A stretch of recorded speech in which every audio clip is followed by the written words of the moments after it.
Hi, everybody. Welcome to the American Academy in Berlin. My name's Anna Ramich. I'm the vice president here at the American Academy. It's lovely to have you here with us this evening. I think you all know you're joining us for the event called Dignity is a Matter of Design. Tonight's event is starring our fellow Peter Christensen, who is this semester's Berthold Leibinger Fellow. And the event, which you will see a little bit later, will be moderated by Anders Leppik, architecture historian and director of the Architecture Museum in TU Munich. Before we start with the program, I'm going to say a few words about the fellowship. I will introduce you, Mr. Leppik, and then I will hand it over to Mr. Leppik to introduce Peter. So I'm introducing the introducer. And then Peter will present his remarks. They'll have a discussion, and then at the very end, we'll have a Q&A. So as you might have guessed, the fellowship is named after Berthold Leibinger. Mr. Leibinger was a German mechanical engineer, businessman, and philanthropist, known for leading the laser technology company Trumpf, not Trump, Trumpf. There's a PF at the end. He was the founder of the Berthold Leibinger Stiftung in 1992. The foundation, which dedicates its proceeds solely to cultural, scientific, religious, and charitable causes, has been awarding the Berthold Leibinger Innovation Prize biannually since the year 2000, and the Berthold Leibinger Future Prize for Applied Laser Technology, that's hard to say, Future Prize for Applied Laser Technology since 2006. The Berthold Leibinger Fellowship here at the Academy was initiated in 2006 by his daughter, Regine Leibinger, who is a trustee of the American Academy and an accomplished architect and professor in her own right. Tonight, we welcome Mr. Markus Wehner on behalf of the Berthold Leibinger Stiftung. We're thrilled to have you up here from Stuttgart with us for the night, and we appreciate your and the Foundation's ongoing support of not just this fellowship, but of the Academy's mission more generally. And just one more honorable mention. I mentioned Regina Leibinger. She co-leads the Barco-Leibinger practice here in town, and tonight we welcome Mr. Frank Barco with us. There you go. Thank you very much for joining us again. The fellowship was founded to strengthen ties between the United States and Germany, like much of our other work here at the Academy, and to foster meaningful dialogue between the two countries. And I can scarcely think of a more critical time than this, given all of the events last week, and they keep unfolding. Each year, the Leibinger Fellowship welcomes distinguished individuals from fields such as the liberal arts, humanities, social sciences, and law. Past fellows included cultural and architectural historian Mabel Wilson. I think some of you in the room were here for that one as well a few years ago.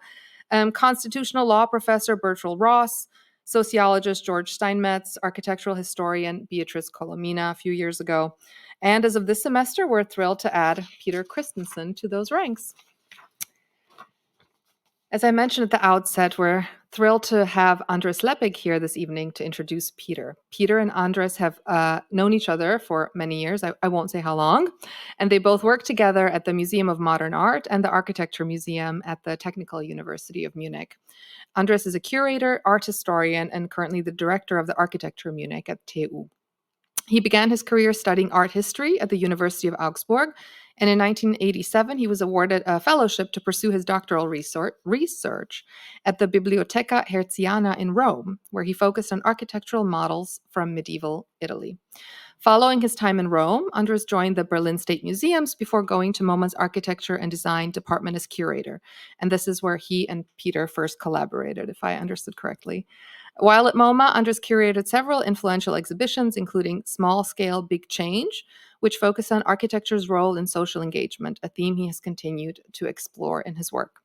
He went on to complete a Loeb Fellowship at Harvard and returned to Munich in 2012 to direct the Architecture Museum, where he has curated numerous exhibitions and authored several works, the most recent of which is Who's Next? Obdachlosigkeit, Architektur und die Stadt, published in 2021. I'll turn it over to you, Andres, in just a moment, but I'll share a few housekeeping notes before then. As I mentioned, after Andres's introduction, Peter's talk will last about 30 minutes, give or take. It'll be followed by a Q&A with Andres and all of you.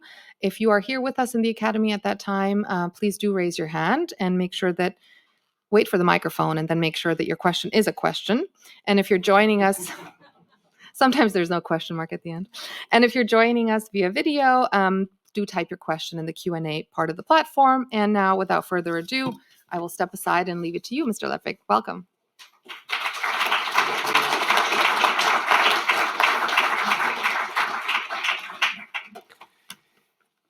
Dear Anna Ramic, dear ladies and gentlemen, first of all, I would like to thank American Academy in Berlin for today's invitation.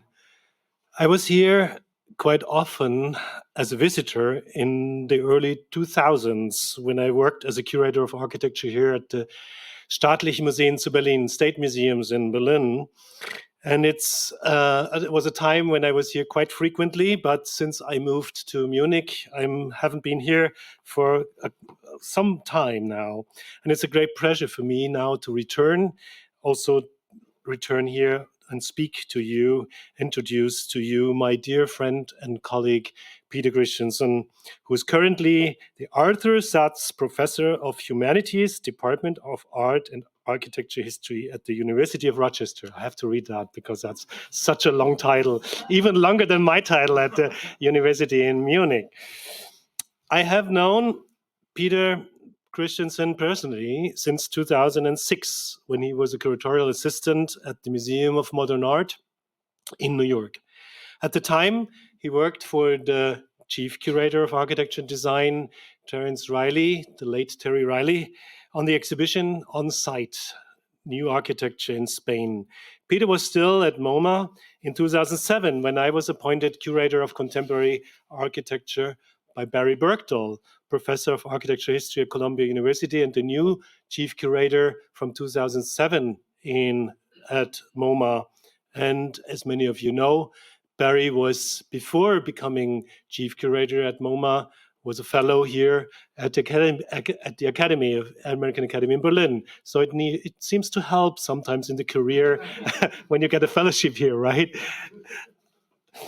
So at the time then when Barry Bergdahl took the chief curator position at MoMA, Peter was still there and then co-curated with Barry Bergdahl the exhibition Home Delivery, Fabricating the Modern Dwelling. And he also co-edited the wonderful catalog that was published on that occasion. Peter and I, unfortunately, didn't have an opportunity to work on a joint exhibition project at MoMA because Peter moved on to the Graduate School of Design at Harvard University for his master's degree. But, and I try to keep it short tonight because his CV is like 26 pages long. You won't believe that, but including all the publications. But then we met again a couple of years later when I was a Loeb Fellow at Harvard's GSD, Graduate School of Design, in 2011, 2012, and Peter was working on his doctorate. So I was following his ideas and research, and I was always been very impressed from the start by his broad knowledge, his intellectual curiosity, and his really strong academic engagement. So when I was appointed the chair of architecture history at Technical University in Munich, which is a position that I, let's say, do at the same time while being the director of the Architecture Museum, I knew in 2012 that Peter was doing some research that was quite interesting about the Baghdad Railway, which interested me a lot. And I thought if he's going to do a lot of research also in Germany, why not take the opportunity and invite him to be a assistant researcher, or as we say, wissenschaftliche Mitarbeiter at the Technical University where I was teaching. I fully enjoyed the 2 years, only 2 years. I'm so sorry, it was only 2 years, Peter. Working with you together at the TU in research and teaching. He quickly showed in Munich that he had a great career ahead, and with numerous research ideas that he had, but also because he understood the academic organization of a German university very quickly, a system that I still struggle to understand after many years. In 2014, Peter was appointed assistant professor of art history at the University of Rochester University, where he has continued to develop his career to this day. From assistant professor, he was promoted to associate professor with tenure in 2019, then to full professor 2022, and since 2024, he's the associate dean in on top on all the other positions at the School of Arts and Sciences at the University of Rochester. It would go beyond the scope of an introduction if I wanted to present to you the full range of all the research topics and publications that Peter Christensen has published over the last 10 years. Then he would no longer have time to give his lecture tonight, which all of you are waiting for. But I need to mention 3 books that seem particularly important for his intellectual profile and also relevant to what I was doing in the last years. The first book is with the title Germany and the Ottoman Railways, Art, Empire and Infrastructure, published by Yale University Press in 2017, and was the winner of the Alice Davis Hitchcock Award from the Society of Architecture Historians. In this book, Peter Christensen analyzes the history of the Baghdad Railway, the pride of the Ottoman Empire's modernizing impulse, engineered by the Germans and which created a strong relationship between Germany and the Ottomans in a time when, let's say, colonialism worked in a different way. The second book I find super relevant and important is the book titled Precious Metal, German Steel, Modernity and Ecology, published by Penn State Press in 2022. A book that rewrites an important chapter of architecture history as it follows the life of steel, the material, from the collection of raw minerals to the distribution and disposal of its finished products. A quite unusual approach by a classical architecture historian. And the third book is called Prior Art, Patterns and the Nature of Invention in Architecture, published by MIT Press this year, 2024. This book, which just came out, covers a topic that hasn't been properly addressed in architecture history. Why did it take so long for architects to use the practice of patenting? And why is it still rarely used today?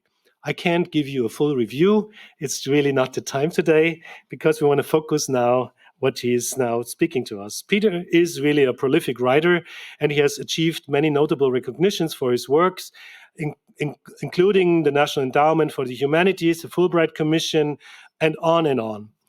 So when Peter asked me some weeks ago if I would be willing to introduce him for today's lecture, Dignity as a Matter of Design, I was really super happy to do so, because his argument that he was touching upon relates to some ideas that I was following over the last years. So I have been working as a curator at the Museum of Modern Art, as it was mentioned before, from 2007-2010, and organized the exhibition Small Scale, Big Change, New Architectures of Social Engagement. And this exhibition was an attempt to show a path for socially relevant architecture after the years of the so-called star architecture. Among the realized examples in the show that I presented was Rural Studio, which Peter will talk about later. My thesis was that in that exhibition that architecture as a design discipline urgently needed a new direction in the face of growing economic inequality, but also in face of ecological and political crisis. The social turn in architecture has taken place in a certain form since then, if we consider, for example, that 3 of the architects from this exhibition, Small Scale, Big Change, have won the Pritzker Prize. The term dignity was not used in this exhibition at the time, but I think it would have fitted well with some of the examples shown and the some that you will see tonight. Now I'm really looking forward to Peter's talk, and I sincerely hope we can work on a project together in the future. Thanks, Peter.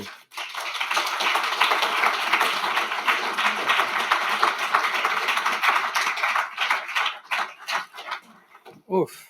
Thank you, Andres. This is becoming weirdly emotional for me tonight with all these folks from my past. So thank you, Andres, very much for the kind introduction. Thank you, Anna, as well, for the proto-introduction. And thank you to all the staff and patrons of the Academy for this exceptional utopian opportunity, particularly the Leibinger Stiftung, which has supported my fellowship. And thank you to all my fellow fellows in particular, because I've come to adore all of you and cherish all of you. I think it's extremely rare that 11 academics or creatives pick to live in a house together, as they would say in the real world, actually would get along, and we do. And you've all inspired me in many ways, so thank you. Okay, so my project here at the Academy, as you've already heard, is about dignity in architecture. So even if you're not a specialist in architecture, that pronouncement may already strike many as really broad and ambitious. And indeed it is. It's a considerable departure from my 3 previous monographs, which Andres actually mentioned, and which are outside if you want to look at them, which have all been deeply historical and geographically or theoretically circumscribed.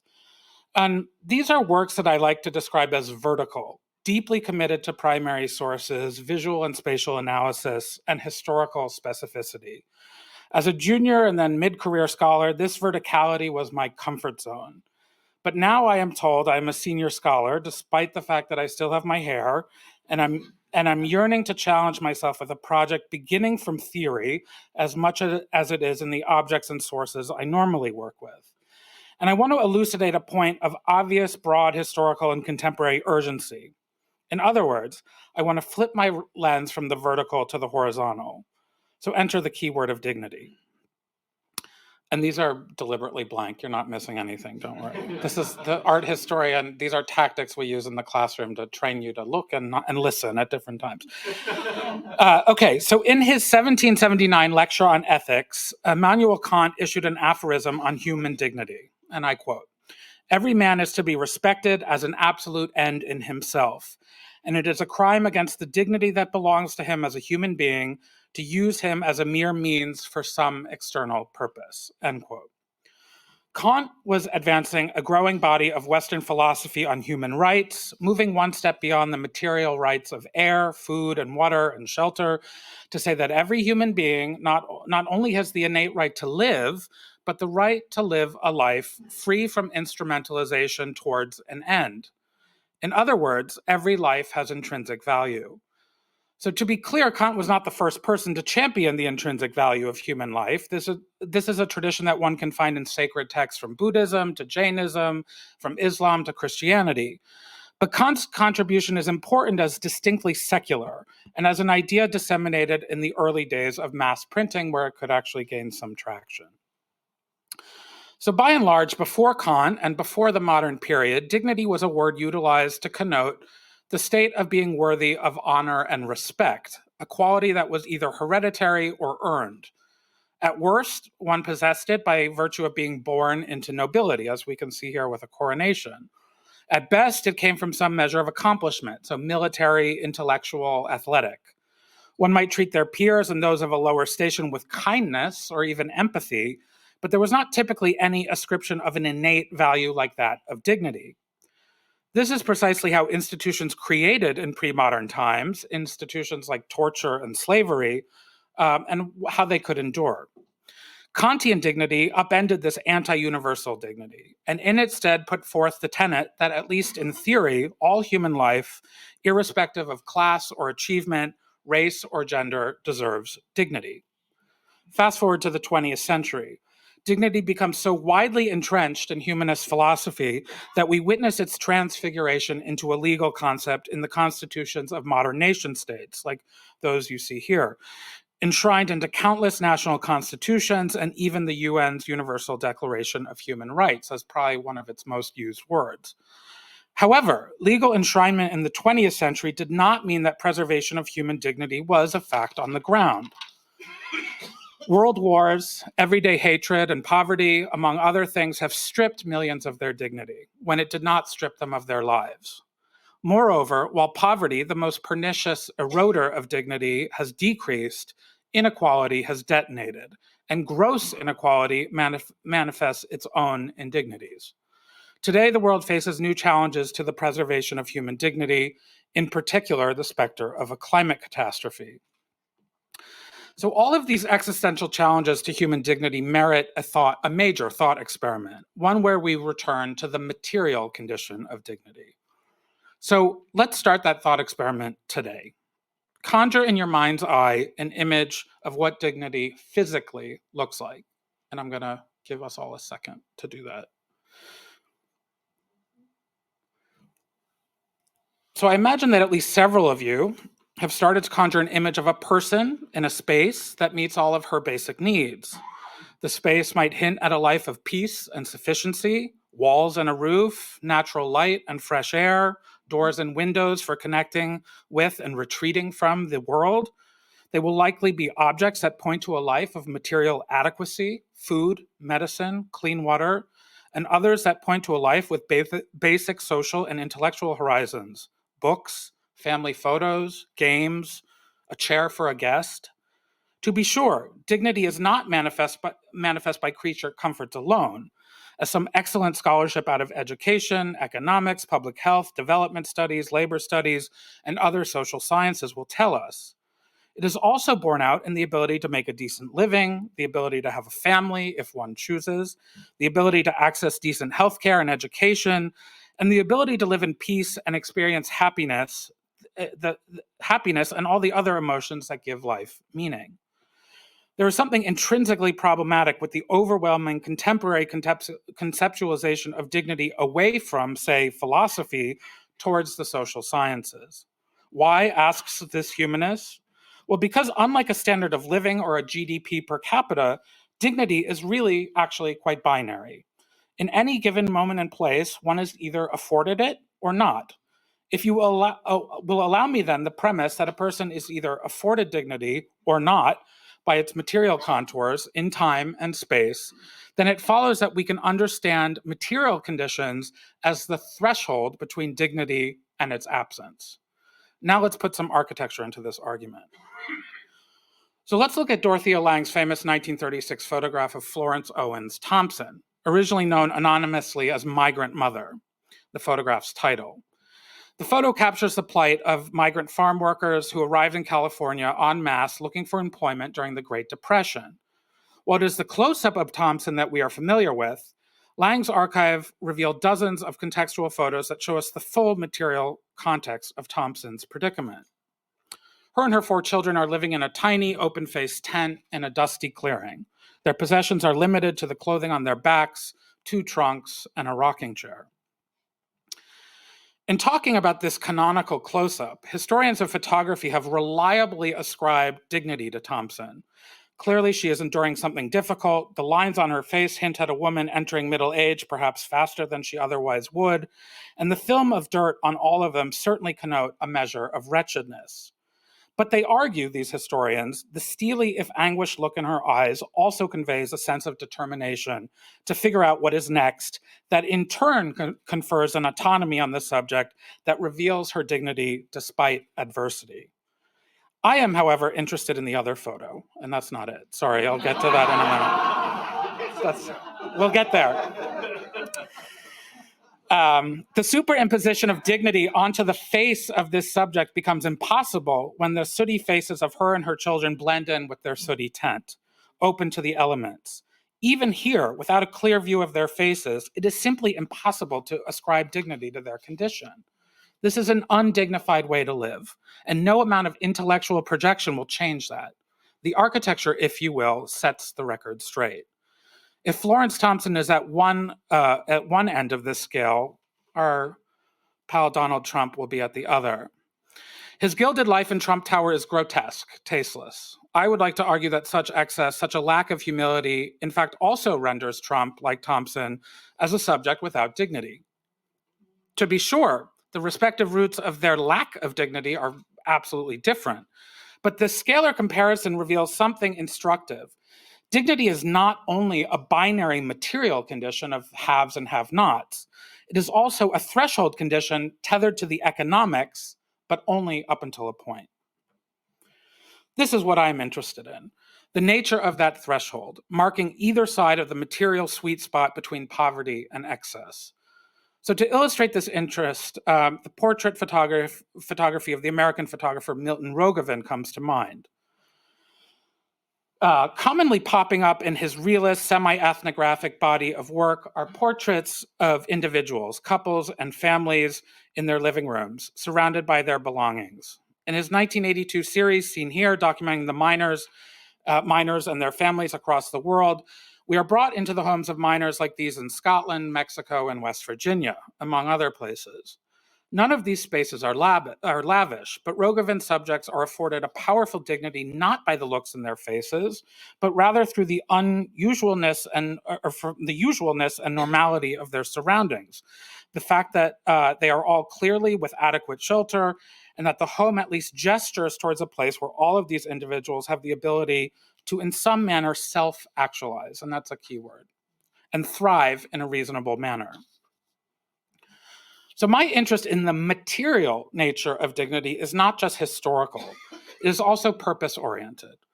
Amidst the myriad catastrophes that we in our built world now face because of the climate crisis, it has become clear that the global north must curb its material consumption. This is a proportional map of carbon emissions worldwide to give you a sense of who are the culprits and who are not the culprits. It is an injustice that the carbon emissions unleashed on the world by the industrial global north are the same emissions that will most radically alter the lives of those in the global south. And I use these terms somewhat quotationally. Climate change and the migration and demographic changes make it clear that radical alterations to our material world are urgently needed. So I propose tonight that dignity is the most emancipatory tool we have at our disposal for understanding how to balance the fallout of climate change while maintaining the commitment to universal human dignity ascribed by secular humanism. The climate crisis and the anthropocentric changes it demands raise the specter of a future world full of architectural sacrifices, of creature comforts like climate-controlled spaces, the spaciousness of our homes, the further densification of our towns and cities, and more. After all, the building sector has accounted for 40% of global carbon emissions.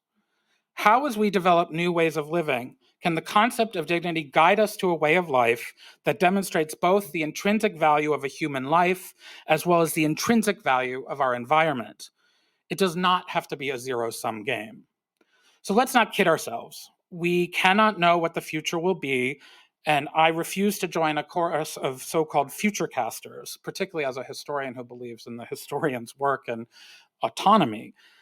Instead, I present a radical proposal that the past already inhabits our future, and that the historian has a special role in signposting dignity in our built world.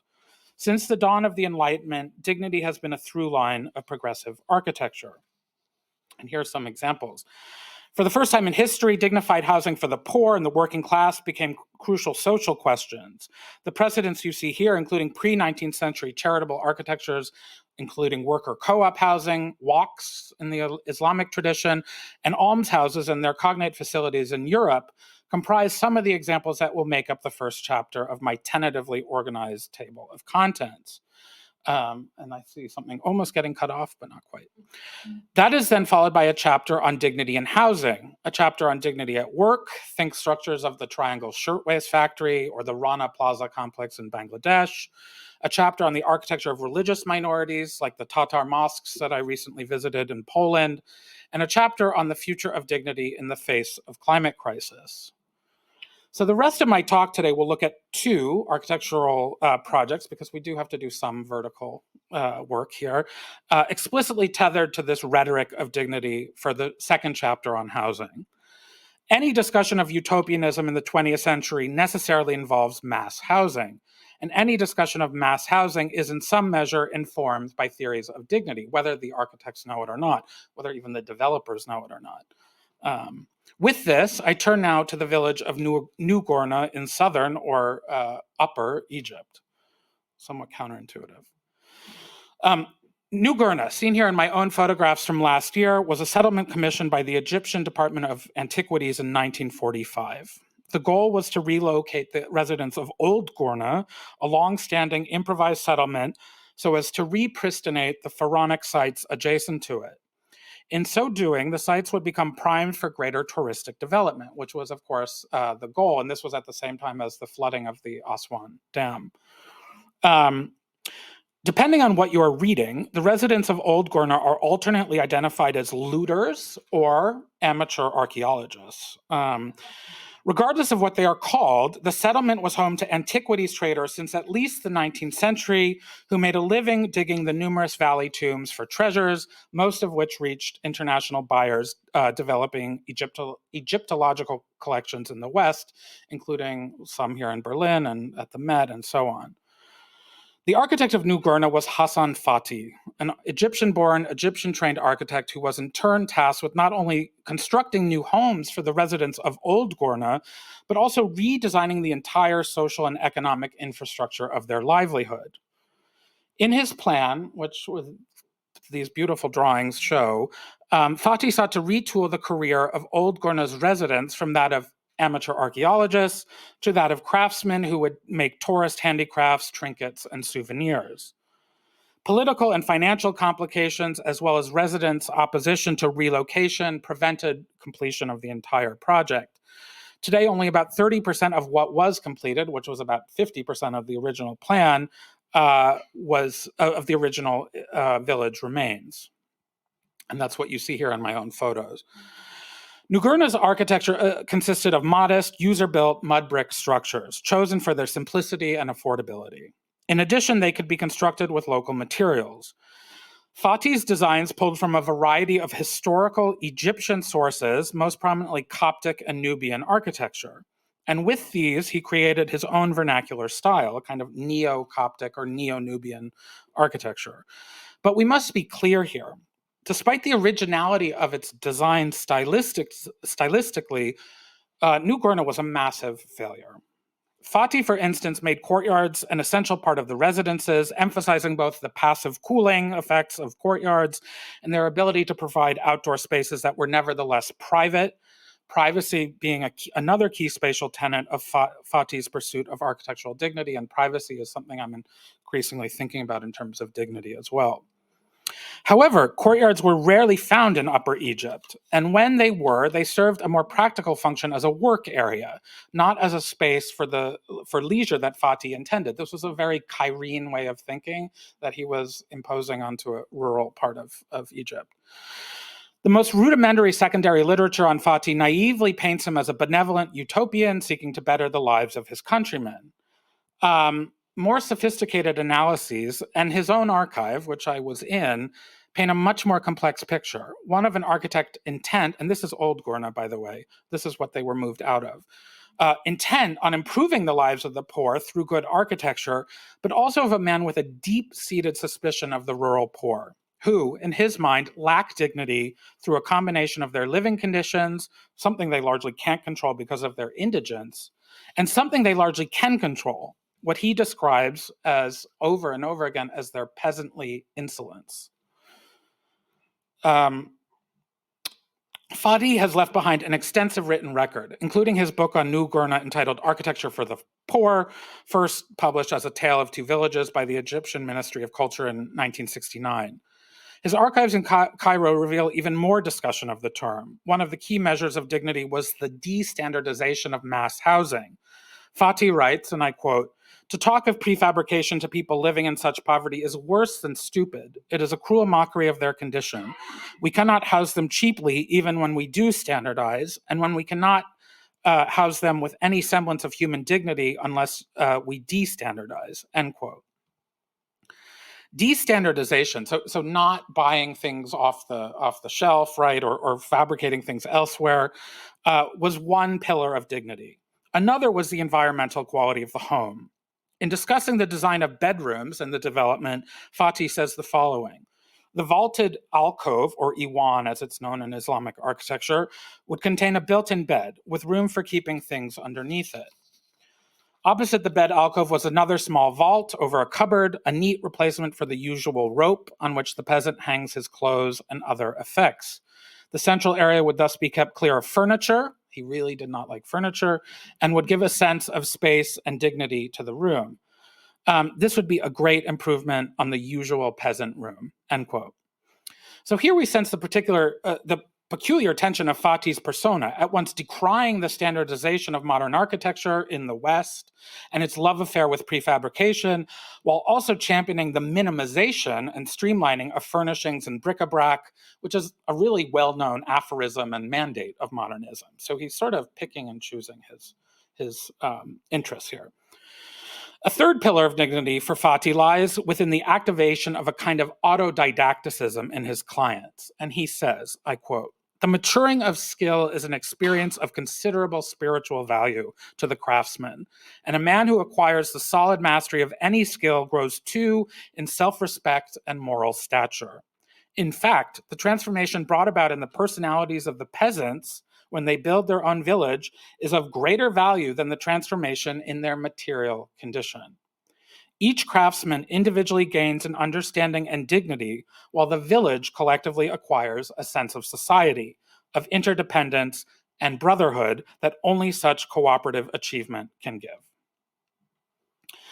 However inventive and beautiful, we cannot ignore the failure of New Gurna. And I love Fatih's words sometimes, not always. Sometimes they're awful, sometimes they're very poetic, and I want to believe him. But it's a huge failure.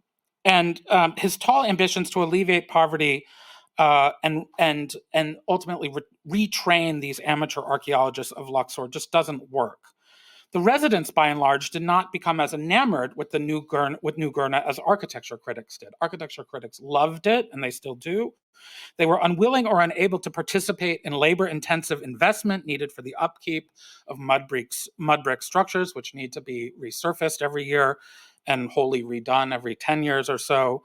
And one could argue that this mandate of perpetual labor was itself an indignity. And they were generally loath to jump in wholesale to the more dignified business of souvenir making. Although one can go and still have no issue finding alabaster workshops and souvenir shops run by the descendants of tomb raiders. I bought some trinkets myself from men like Ali here who boasted of this heritage. At the root of this, I suspect, is a peculiar, he proudly telling me that his grandfather was a tomb raider. At the root of this, I suspect, is a peculiar collision of values where, on the one hand, the state wishes to make honest men of tomb raiders, and on the other, the tomb raiders had themselves been part of a lineage of generations of tradespeople with a certain measure of pride that conflicts directly with Western and museological morality. This work, however problematic, was the livelihood they knew, and it would not surprise me if their reluctance to be domesticated into dignified citizens was, in fact, like the upkeep mandate of needing to constantly rebuild your home, something that was seen as itself a profound assault on their dignity. Okay, to my second example. Hassan Fatih's work in New Gurna shares strong affinities with the work of Rural Studio in the US, which Andres mentioned. Both focus on thoughtful design as a solution to the housing needs of the poor and the marginalized. Rural Studio is a satellite campus of Auburn University School of Architecture and is located in New Bern, Alabama, in Hale County, one of the poorest counties in the United States, at the heart of the so-called Black Belt in the US South. Founded in 1992 by the late Samuel Mockbee, a white Mississippi native, Rural Studio is a design-build program that, as part of its educational experience, immerses students in the design and construction of innovative, low-cost buildings for the community. And while their objectives share many similarities, Fatih seemed to revel in the role of the architect, while Mockbee regularly demonstrated scorn for the profession's entrenchment and bent towards theory. He described American architects as, quote, house pets for the rich, and was known to regularly quip screw theory whenever he was privy to a conversation that ventured into conceptual territory. And I quote, "Everyone, rich or poor, deserves a shelter for the soul," he said, evincing what is clearly an articulation of a universal idea of dignity. He manifested this philosophy with a sort of kit of parts of vernacular assemblage, drawing inspiration from overhanging galvanized roofs, rusting metal trailers, dog trot forms, and porches. The term citizen architect and inextricability between design and civic duty was also credited to Mockbee and remains the proud moniker of Rural Studio. All the students call themselves citizen architects. Since Mockbee's death in 2001, Rural Studio has been directed by the English architect Andrew Freer. In February, I visited Freer in over 20 rural studio projects. Freer told me that while dignity plays a central role in the studio's work, as it did for Mockbee, his understanding of the term is neither academic, and again, I'm getting this sort of hatred of academia from these folks, or fixed. Freer has had to address certain criticisms of the studio that Mockbee did not in its early years. Foremost among them is the exploitation of power relations inherent in gift giving, and for, as one critic has called it, quote, making elitist architectural and middle-class values rather than the process of political emancipation and self-determination as a way to improve the lives of the poor, end quote. Another are the racial dynamics of a predominantly white core of students building for near exclusively Black clients. It is to these critiques that Freer deploys his, quote, intuitive idea of dignity. Dignity, he believes, is not afforded by a process that places a primacy on recycling and cutting costs per se. He seeks to train his students from the outset to work with manageable, off-the-shelf products, to be sure, but without obsessing over their cost, because doing so likens valuing people to valuing materials. It is a repertoire of common craftsmanship, he says, not a mechanism for cutting cost. Sublimating the tacit economics of the studio is, as such, a means to focus on what Freer believes is the true measure of dignity, a refined and unique spatial creation that lifts the client's spirit and empowers them to live with self-respect, self-actualization, and a sense of ownership and dominion. Freer tells me that he also sees maintenance as a measure of dignity, and we do not ever hear about anything about maintenance in architectural history. So this is actually really refreshing, because as we all know, maintenance is actually really important. He acknowledges the fact that student builders are not specialist contractors, and that some work that is done needs remediation even just a few years later. In addition to new builds, a major component of the studio's work is doing such maintenance work on a growing list of structures. So they're sort of becoming less architects and more repair people these days, which is also interesting. This is the very reason that Rural Studio does not even build beyond a 20-mile radius from New Bern. To date, Rural Studio has executed over 100 houses and civic projects across 3 adjacent counties. Unlike Freer, they have also, under Freer, they have also become more focused on prototypes, such as one called the 20K house. Because of the lack of conventional credit for people in the area, mobile homes are the main path to home ownership. Unlike a house, mobile homes depreciate over time. The 20K house, with its different spatial permutations, and you see 3 models here, is intended to model a home that could be reproduced at scale and with a measure of customization, and hence position itself as a viable alternative to the mobile home. Since 2005, there have been 16 iterations of the house, and none have yet to reach a scale justifying mass production. This statistic hints at my own conflicted response to my time in Alabama. On the one hand, I was heartened by the profound commitment of the studio's team, particularly the students with their doe eyes and all that, and their devotion to social justice, long hours of uncompensated labor, and genuine connection to their community and clients, constituting an inspirational model of what the pursuit of dignity can spur. On the other hand, I also felt disconsolate at the abject state of some of the older projects.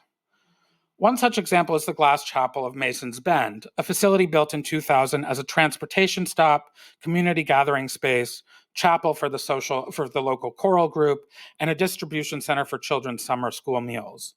The Glass Chapel was built with car windows, and you can see them more closely in a moment, salvaged from a scrapyard and placed upon a kind of plinth of rammed earth. And these are before and after photos. So top and left are the before, and bottom and right are the after. In situ, we see numerous windshields have gone missing. The rammed earth has eroded and been carved into, and the structure has been entirely enveloped by weeds.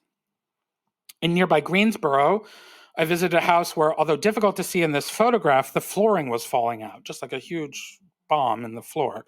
The reason for failure here is far more financial than they were in New Gurna. The residents, by and large, invested in their homes, but lacked the resources to maintain them. And maintenance issues are far more common within the context of amateur student builders building with materials straight from Home Depot. And yet, There were also points in my tour of genuine beauty and achievement, as in the Boys and Girls Club in Akron on the right, and that in Greensboro on the left. So, by way of conclusion, I'm going to turn to an unlikely person, and that's Aristotle, who said, dignity does not consist in possessing honors, but in the consciousness that we deserve them. This begs one open question I currently have about the chronological scope of my project. If dignity is there as an idea with the ancients, can one tell the story of dignity in architecture without secular humanism as its starting point?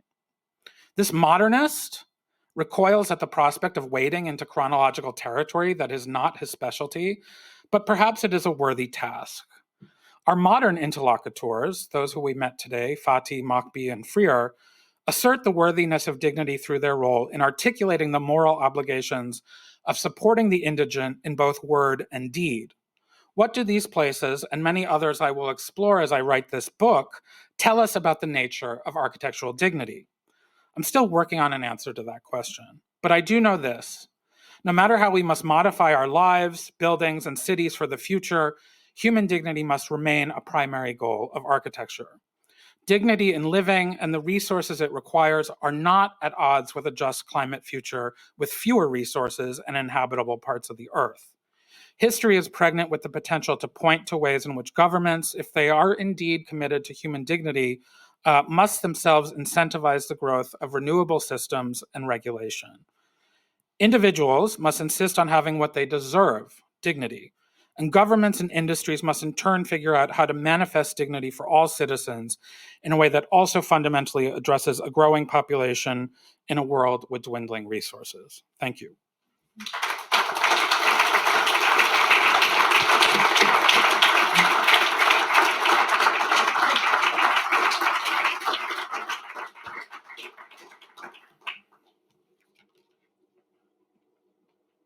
I don't think. Yeah, all right. It doesn't matter. I think I'll Is there an order? No. Was I on time? That was half an hour, right? Perfect in time.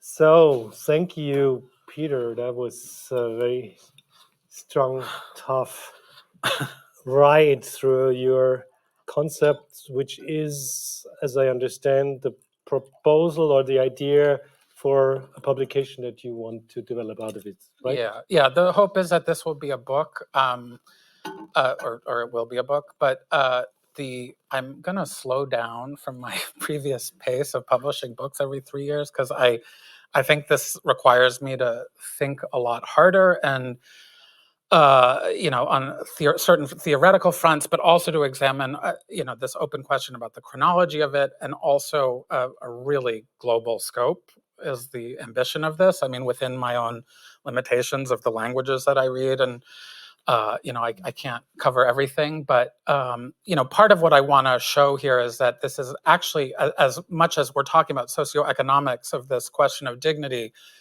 is a question that you can ask in the United States. It's a question you can ask in Egypt. It's a question you can ask in Germany.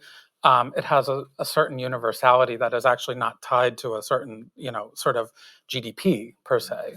So I have to decide how much of this pie I'm gonna try to bite off. But I'm getting there slowly but surely. I liked very much how you, on one hand, you were arguing in a way on a theoretical level and at the same time on a very practical level that is like shown by these two case studies, which I both appreciate very much. And I think your method to think through the history as let's say an example for maybe how can we also go into the future, how can we maybe improve, is that like, that's maybe the question that I want to raise, is like, do you see your role now as an architecture historian becoming more an activist? Well, thank you for that question, because I think about 5 years ago, I would have completely recoiled at that thought, because I was such a diehard historian who believed so much in the integrity and autonomy of the historian's work to not have to have any kind of utility for the present, that you put knowledge out there and it becomes what it does by virtue of other people looking at it. But I have to say that the climate crisis has been eating at me for a long time. I at a certain point, I mean, and my second book on steel was really about the ecology of the material, which was beginning to get at this approach. But I decided recently to just kind of, or like 2 years ago, to really double down on it and to commit myself to this, because I do think, this has been sort of, my eyes have been opened to by running a humanities center, where you have to actually think about what this means in the context of the whole humanities, is that this is an existential crisis that we're in. And I no longer really think that the historian can be completely agnostic about addressing it. I mean, not every historian has to address it, but I don't think historians can fully ignore it either. And so, it's an interesting. I wouldn't quite call myself an activist yet, because I don't know. I don't have that street cred, but I can do the kind of quiet activism from my desk that I want to do, which is about kind of subtle historical activism, if you will. I guess we are sharing somehow these doubts how you can. I mean, I'm also trained as an architecture historian, art historian, how to use the instruments that we have. Like we cannot go, as you said, like on the streets, because we wouldn't miss the credibility. At the same time, I think it's also not what we learned. But at the same time, do you believe that, like, through, let's say, rewriting this question or this history of dignity in architecture, you think that there's a way of maybe change a little bit the perception of architecture? Yeah, I do. And one, I mean, you do realize that these things don't just come out of nowhere. So that I think my turn to the climate crisis in the last few years of my career actually echo some things that I've already done, which is really never to focus on star architects or canonical works of architecture or famous people. That I have found that completely boring from the beginning, and all of my books are about people who are not famous and buildings that are not famous. And so in a way, I think I have always been loath to adopt this kind of hagiographic tradition and older art history of celebrating the genius architect, partly because I believe genius can probably exist in the fine arts, but there's a few architects in the room. I'm sure you all understand how architecture cannot get realized by one person, and that the idea of a genius being there is just a total myth. And so I really am just interested in the social fabric of architecture instead, and have been sort of slowly discarding all of the things that I was taught, which were, that there's famous architects and famous buildings that we should write and think about. And that then opens up a whole new world to you, which is to think about architecture as a completely just a social product, the way that we can think of so many other things as social products, and then marrying that with these concerns about these existential concerns about climate felt like a natural fit. So I remember in the year 2002, there was the Venice Architecture Biennale, curated by the Italian architect Massimiliano Fuxas, and he brought up the title "Less Aesthetics, More Ethics." yeah, And that made me really angry. And it was like one of the cores of, like, also of my research then, that led into the exhibition of Small Scale, because I believe, and I think we agree on that, that it's not exclusive. Less aesthetics is not the condition to get more ethics, right? And that's why I'm very pleased to see also Hassan Fati there, because I think he was also a strong believer in aesthetics as well, right? Absolutely. I mean, I am one of those architects who love New Gurna. That's why I made a pilgrimage in August to southern Egypt, where it was really hot. But that I totally agree that they're not mutually exclusive. That this idea, this kind of a binarism of ethics and aesthetics is a complete joke. But what I would say is that ethics in and of itself is also a problem, because I think we can, dignity sort of is one of these words that has never really encountered any major popular hate or discredit. It is a kind of universally appreciated thing, I think. That's why we see it in state constitutions. But it's probably that way because it's so ambiguous and actually not super well defined. So I feel like its ambiguity is actually what makes it a kind of safe keyword for this project. But if you go deeper into kind of ethical imperatives, like, that everyone should have this and that whatever, you could get into, particularly as someone from the United States and as a white man, like a certain moralism that I just am not interested in. This is somehow dignity has managed to kind of not scare me away, because it's conditional and it is subjective and it is contextual. And so the project is not to sort of, for me to deploy my notion of dignity on all of you. The task is, as me as a historian, to find out what dignity meant to these folks, and what dignity to the architects, for example, but also to the residents, and to then see what resulted, right?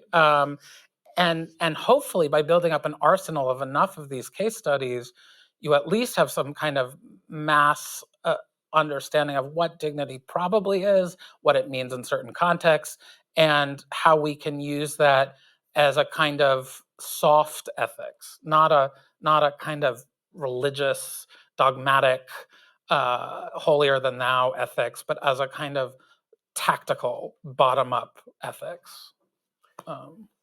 What I liked also very much was that you introduced this term of failure.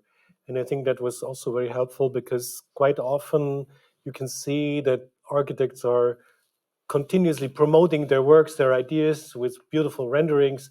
And when you go back later, as you did here, in some cases, you can find out that sometimes buildings, concepts fail. Yeah. And I mean, it's part of everybody, like, who's producing texts or projects. There's always something that might fail. And I feel it's a very healthy perspective that you introduce now, also to talk about the failures, and maybe they have some reason, right? Is that also something that you want to exercise with other examples? Yeah, I appreciate that, because one, I was telling a friend of mine about the talk, and they said, well, aren't you going to tell them good projects that worked, like not just ones that failed? And I said, well, I feel like actually the failures are far more instructive than any kind of notion of a successful project, partly because I don't know how to measure success necessarily. It takes so long to realize if a building is successful or not.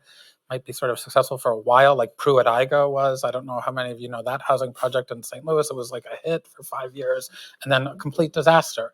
So I find that looking at the failures, and failures resulting in demolition, as in New Gurna, or in disrepair, as in Rural Studio, are instructive, not to malign the architects, but I mean, I have deep respect for both of these architects, despite maybe some reservations here and there, but a deep respect, but that I just find the failures far more instructive. And so it's not even about saying, oh, hey, things also fail.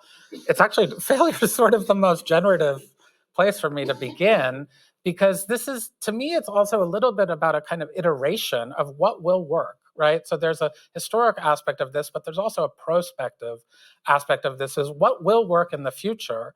And of course, the adage is we learn from our mistakes, right? So let's make a catalog of our mistakes and think about what that means for the future. So I think I want to open up the podium now for questions. Please, raise your hand. And I think you're getting a microphone. Bring you the mic. You will get a mic. Yeah, please. Maybe here was the first one. Thank you very much for this fascinating talk, Peter. I have two questions. The first smaller question is, do we really need a ceiling on one's wealth above which we say they don't live in dignity? Because I feel like unless we change the definition, it's hard for me to imagine that Donald Trump or the Queen of England don't live in dignity. I feel like there's and anyway, so that's just a small quibble. But my larger question, I really enjoy your answer to the second question.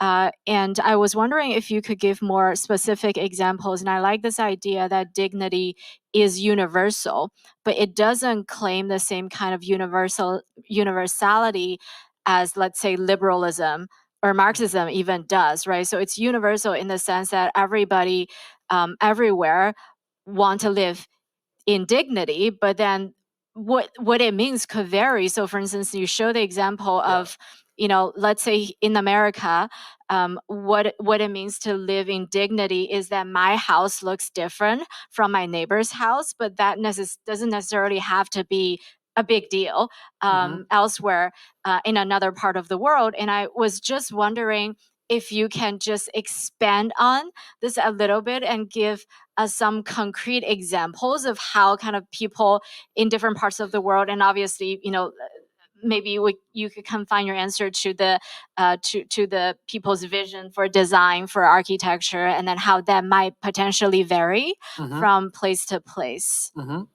Sure. So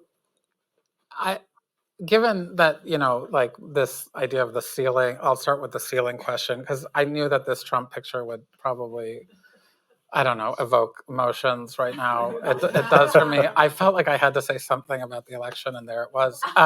But I think my point there is not really to say that there's a ceiling per se, but that there is a point at which excess actually begins to strip you of your dignity, because it is really, dignity is largely about your ability to self-actualize. But when your ability to self-actualize, as with Trump Tower, becomes so egregious and so excessive that it's probably taking other people's dignity away in the process, you're actually doing damage to other people's dignity by hoarding so much wealth.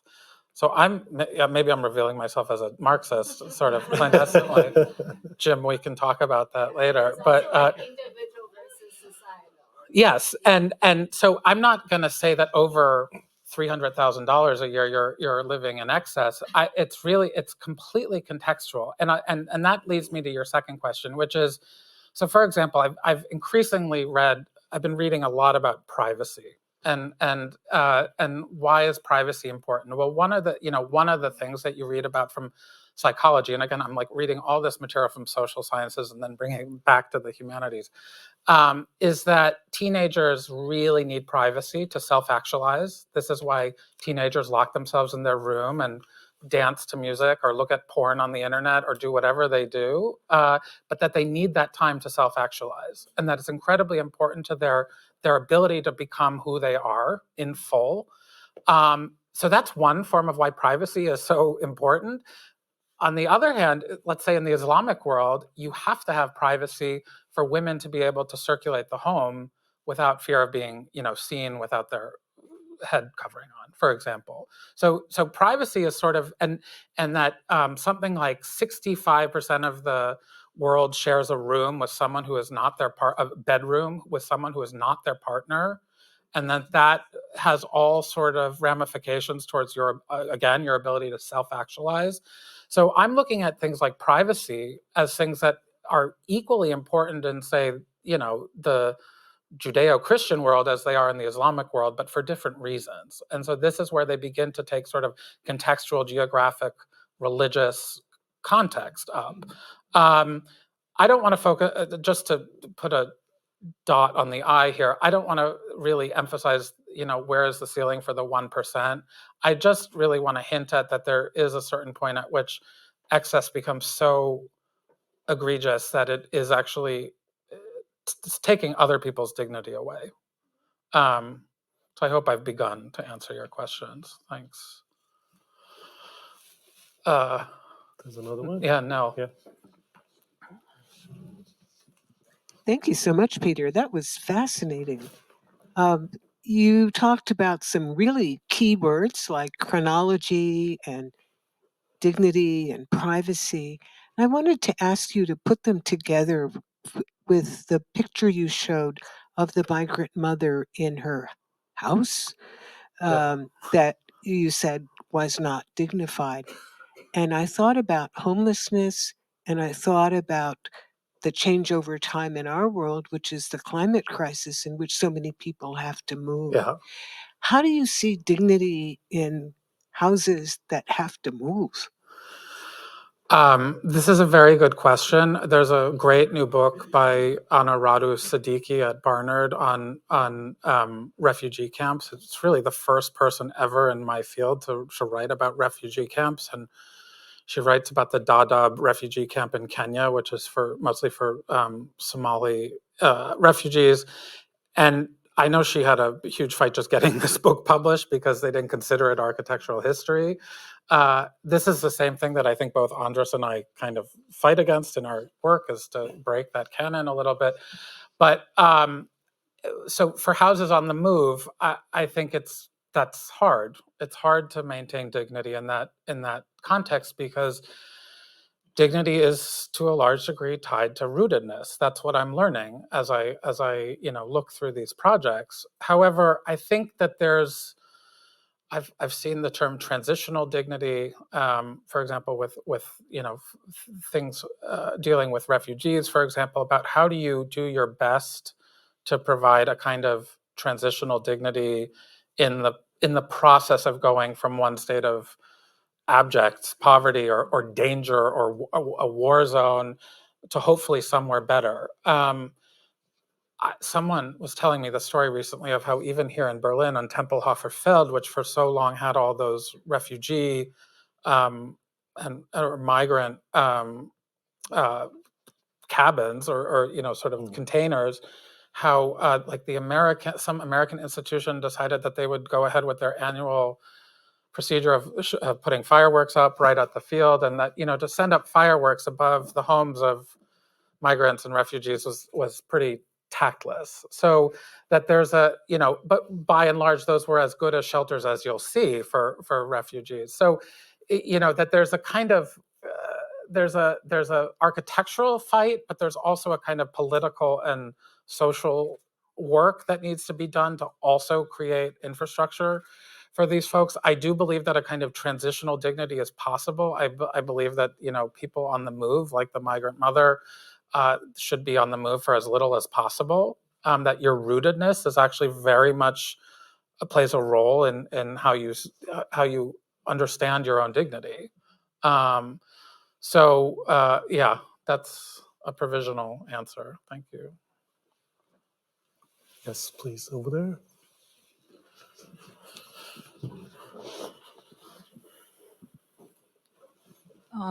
I wonder, thank you for your lecture anyway. I wonder if when you think of dignity, imply that also the circumstances of the building process and the production, does this dignity you are thinking of contain, for instance, how the workers on the site get paid, if Yeah. they get paid fairly, Yeah. which materials are used for the buildings, Yeah. which grounds are used, Yeah. where is built. I mean, does that not, I mean, this relational thinking in a way, does that not, mustn't that be a part of your concept? No, absolutely. I mean, these pragmatics of how a building gets realized are incredibly important. I'm sure some of you heard about the heat that Zaha Hadid's office was taking for the really awful labor conditions of building the World Cup stadium in Doha, and effectively sort of allowing it to happen by virtue of building there, because it wasn't Qataris building the buildings, it was Bangladeshis and Nepalis.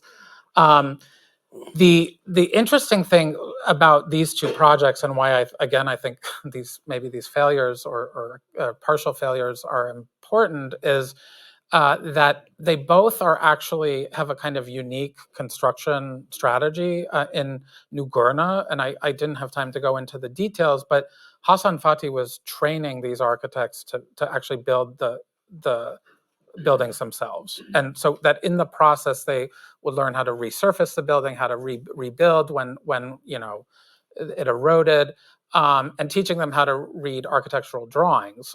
As I said, they weren't really into it, but at least the idea was that, and this is something that actually is quite to talk of another example, was quite common in Latin America, was the state's belief that if you got your citizens involved in the construction of their own homes, they would be more invested in it. And that is actually true. I mean, the problem with New Guernsey is a bit different because it required so much upkeep that it was sort of almost cumbersome. So that's one thing. I don't quite know what I can do as a historian in terms of advocacy for fair labor practices, except for say that I believe in it, right? But I don't think my architect friends in the room are really concerned about what I think the wages of their laborers should be. But I hope that that's something that regulators can pick up. I mean, again, this is why we're not moving faster on climate change. It's not because you or I didn't recycle that one bottle last week. It's because the government's not making regulatory changes. And the government can regulate all these things, and they're just not. So we need to kind of pass the buck a little bit from our own consumer guilt back onto our lawmakers. There's one here and then one in the back. Yep. Hi, Peter. Enjoyed your talk. I want to push back on you only looking at the failures. I think, and I'm going to give an example of one that probably is not a success, but it seems to be Habitats for Humanity, which I had the pleasure of being involved in before it became commercialized, like in '72 in the Koinonia Foundation. So maybe that's not a good example of a success. Maybe it's an example of a failure that that looks like a success, and that might be another interesting twist on it. But I just wanted to say one of the things that's an element of that is people being involved, the owners of people who will become the owners being involved in the production of the houses. Well, you're lucky, Jim, because I've done Habitat for Humanity too. I built a house in Cluj-Napoca, Romania, in 2009, and I was a bit horrified that they let me build a house because the quality was not so great. But I did, I worked with the family for a month, and what I didn't realize is that I would also have to join a prayer circle every morning, and so it's this kind of like it was tethered to like Jimmy Carter's religious mission, and so I also think Habitat for Humanity is a kind of imperfect example because the quality is not so great. Yes, you invest the tenants with a certain level of ownership over the process because they're right there along with you, but it's also very much tied to a kind of U.S. imperial religious Christian morality that I did not even really fully realize until I got there. So, how do you judge? I mean, so that's one criticism, but actually now hundreds of thousands of people have been housed by these projects, so that's also a good thing. But I think that would probably also. I mean, I wouldn't call it a unqualified success either, because those houses don't last all that long either. And the same, I mean, maybe a little longer than Rural Studio, but not terribly long. So I think I'm gonna keep with the failure narrative. There's one question in the back, and then we go to Sam. Yeah, thank you very much for the very interesting talk. I just quibble a bit with you. I just quibble a bit with whether there's another dimension of dignity. And if we understand dignity, as you also did with Kant, as a concept of autonomy, that brings me also to values as participation, self-determination, and for me that also has intrinsically a public dimension. So while you spoke a lot about privacy, dignity at home, dignity at work, I'm wondering whether this public dimension is also a matter of dignity for you, or a part of dignity. I really appreciate that question because it gets to some crossroads that I find myself at now. I mean, one is, where does the private realm and the public realm even begin and end, right? I mean, the conditions of your workplace are private to you in a sense, but they're also public because you're working there with other people, right? This is the Triangle Shirtwaist Factory or the Rana Plaza examples. and why I do want to look at workspaces. But even it actually gets to a bigger question, and I've talked about this with Jim, which is the chronological scope of my project. Because even before Kant, and I appreciate you sort of hinting at the limitations of, just hanging my hat on Kant, is that dignity is not as if it didn't exist before Kant. It just had a kind of different there was a different understanding that it was, the dignity of the state, the dignity of the queen, the dignity of the Raj, the dignity of the Sultan, whatever it may be, and that manifested itself in all types of architectural ways. That's why you have grand palaces and chalets and the Topkapi Palace in Istanbul. I mean, these are the results of a kind of also an idea of dignity that's only something so grand could befit this person who has so much dignity, right? So, but it is so amazing to me how even though the Versailles and a Habitat for Humanity house could both actually have at some point in time meant dignity to someone, that there is obviously a radical shift at some point. And I have to place that somewhere chronologically, right? And is that the rise of industrialization where you have mass housing? Is that the rise of secular humanism? Is that because of the Enlightenment?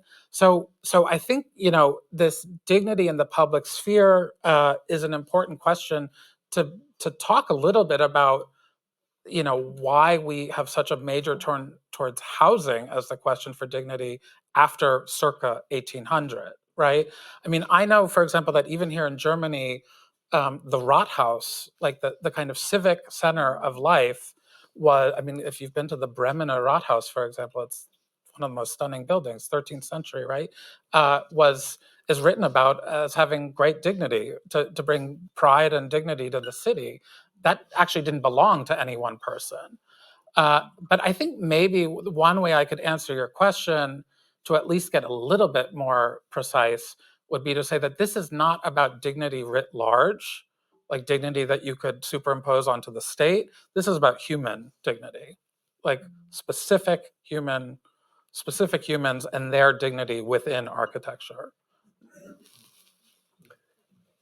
There's one question in the back, and then we get in the front. Yes, please. So, Peter, I wanted to ask about the architecture of indignity, and since Isa already asked about Trump Tower, let me turn to another of your slides where there was a man in a concentration camp, and I'm thinking concentration camp architecture is explicitly intended to deprive people of their dignity. Yeah. I mean, Auschwitz in a way, but even more Treblinka. Yeah. But I wanted to ask you what it means when an architect decides or is asked to produce architecture that's meant to humiliate and to, in a sense, dehumanize. Thank you, Michael. It's a terrific question. I mean, the American Institute for Architects, for example, during the first Trump administration, there was a list of signatories who said that they would unilaterally refuse to be involved in the construction of any detention camps or the border wall, for example. And you know what happens in those situations, Michael, is that they just go to builders and engineers instead of architects. It's because someone will do it. And the sad part, and I hate to sort of relinquish all of my relevance as an architecture person, but non-architects can build buildings too. You don't need an architect to build a wall or a concentration camp or a detention center. Plenty of people will do it as subcontractors who have no interest in aesthetics or dignity, let alone, and probably aren't even trained as architects. Because what remains, the tradition of becoming an architect is a humanist education, not a technological one purely. I mean, we have, I had to learn physics as well as hand drawing, but that's the beauty of it, is that you do both of those things. And so I think that they would just, that there's most architects will not participate in those projects, but they'll find someone else to do it. And that's actually exactly, I mean, there was architects involved in World War II, but by and large, these were construction companies with just, businessmen running them. I know that There's so many. Sam you had a question before, and yeah, and then we go back. Thanks, Peter. This is indeed very brave of you, because it's complicated.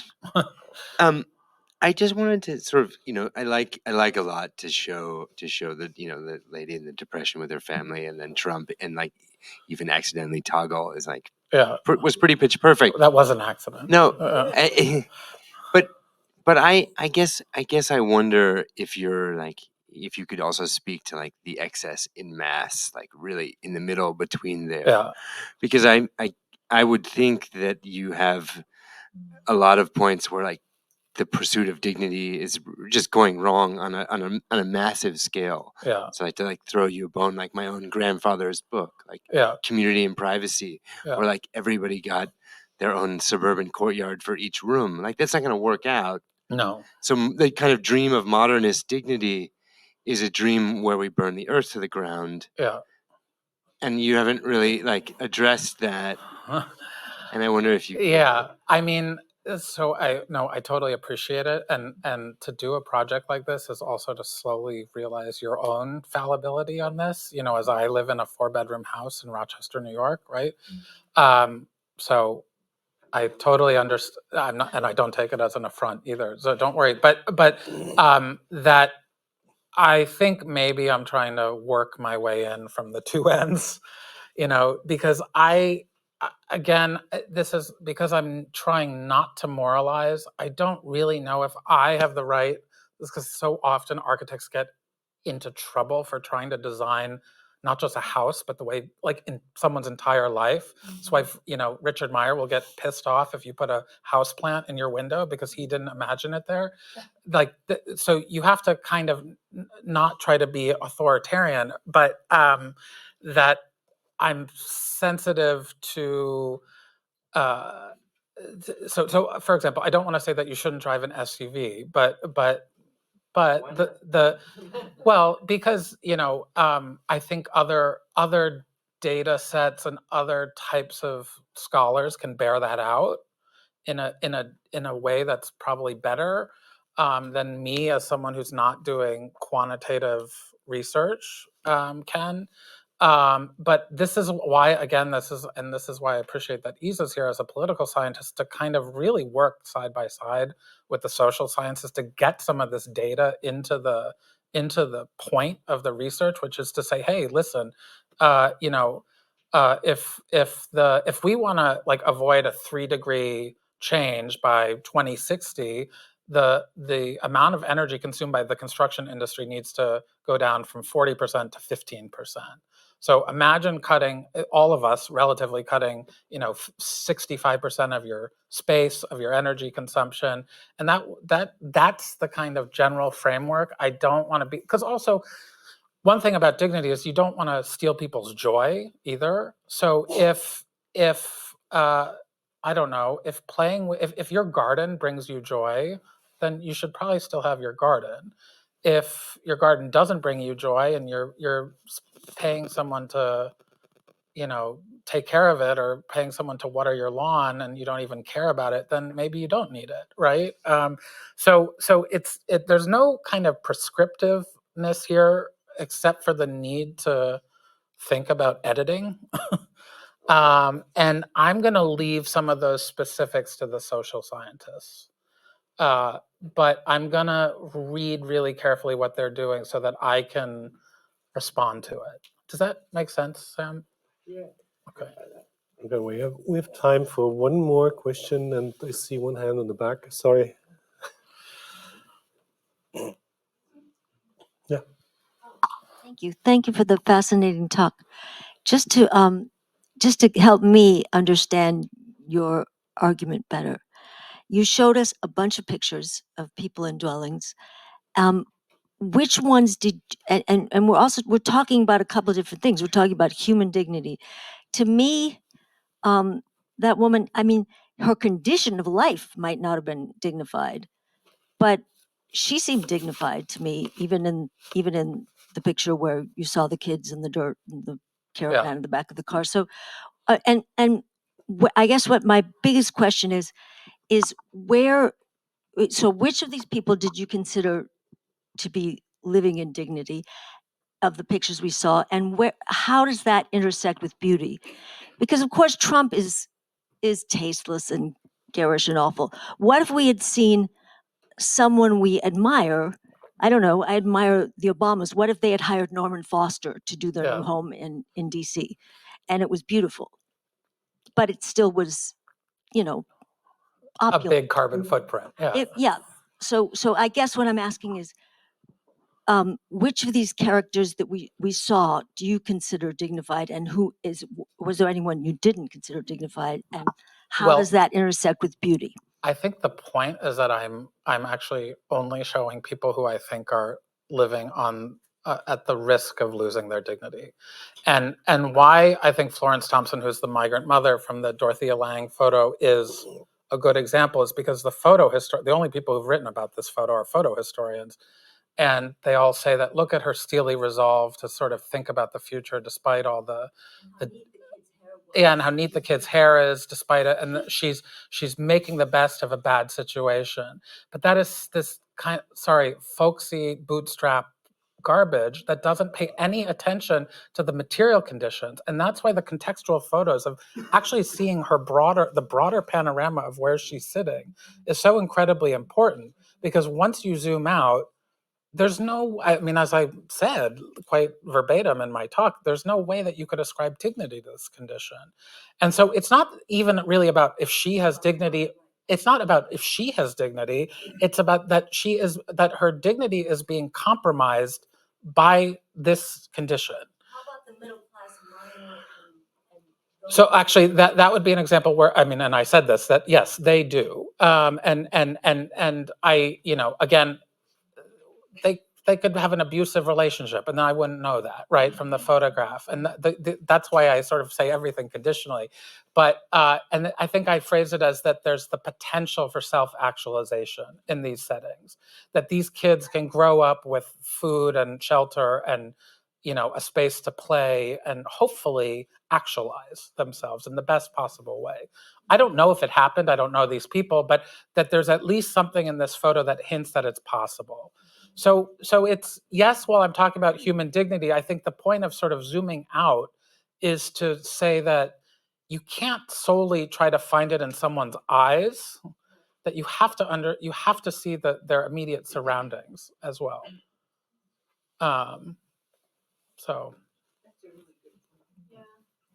Thank you, Peter. That was really amazing.